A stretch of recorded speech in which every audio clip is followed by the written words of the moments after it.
كتاب جاءنا في دفتيه من الإعجاز ما امتدت قرون. كتاب الله لا تحريف فيه فلا يطغى على العقل الجنون.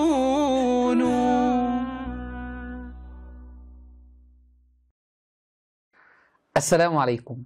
يقول تعالى: ونزلنا عليك الكتاب تبيانا لكل شيء وهدى ورحمة وبشرى للمسلمين.